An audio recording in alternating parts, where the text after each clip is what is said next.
QuickBooks Pro Desktop 2021. Class tracking by location, set up new QuickBooks file. Let's get into it with Intuit's QuickBooks Pro Desktop 2021. Here we are on the desktop. We have our QuickBooks program here. We're going to set up a new file that we can practice the class tracking by location within. So we're going to open up the QuickBooks program, set up a new company file, and then we're going to house that new company file in this folder so that we can practice with it. If you are using another company file, you want to make sure you know where that location is so that when you go back to it, you know where to go back to it. We will see the process for doing so as we set up the new company file. Going to double click on the software, opening it up. It will typically open up into the prior program or the prior file that we had open, the prior company file we had open within QuickBooks. We're going to close that up and then set up a new one. Here's the prior company file we had open. Now you could just go straight from here and start a new company file by going to the file drop down and start a new company, and it'll close this company and start the new company process. Or you could close this out, which I will do here,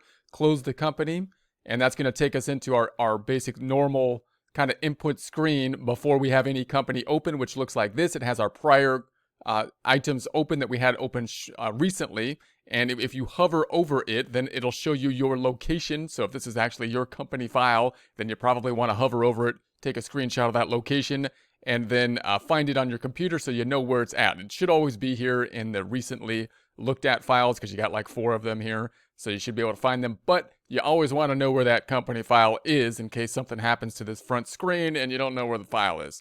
So now that we have this, we're going to set up a new company file just to practice the class tracking with relation to location. I like that. We're going to hit the drop down up top to do so, file, and then we're going to go to new company.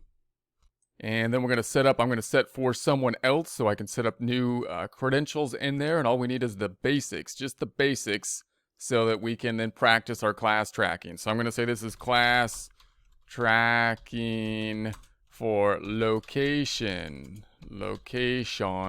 And then the industry we want, maybe we'll choose a service industry this time. We're imagining here now we have 2 different locations. It's similar to the situation where we have 2 different divisions.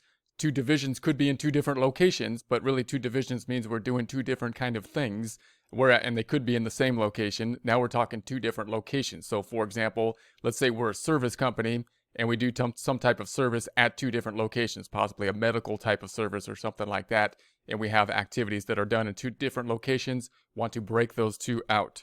I'm going to choose this time medical, dental, or health. You can choose whatever accounts would be most applicable to you, but the chart of accounts will be to the right.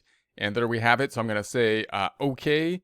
And then we're going to need the business type. I'm just going to go with the sole proprietorship. We're going to need the email, the last required field. None of these other items are required and they're not necessary for our class tracking practice. Once done, we can go to the create company as I will do here. I'm going to add the email and just go create company file. So here it is. I'm going to close up some of these windows. I'm going to close this up. Going to close this up here. And then I'm going to maximize this item.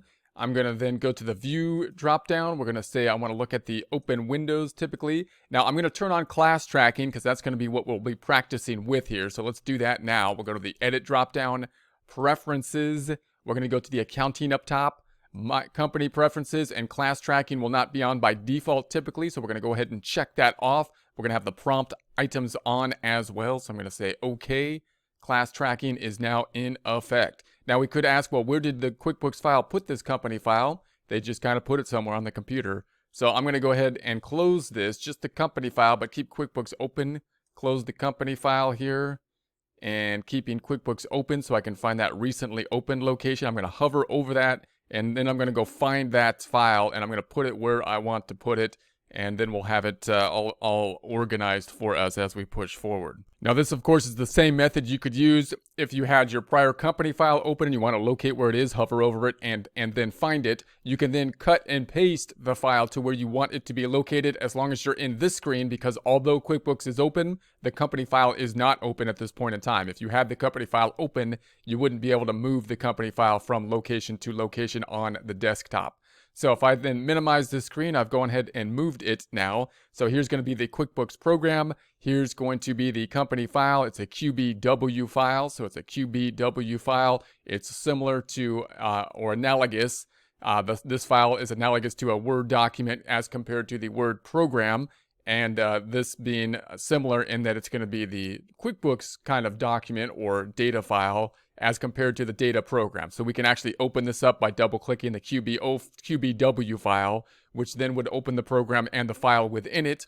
Or we can open the program, which is what traditionally is done with QuickBooks, and then locate the file within it, or just go to the last file that was open. And if we only use one company file, that will typically be the one.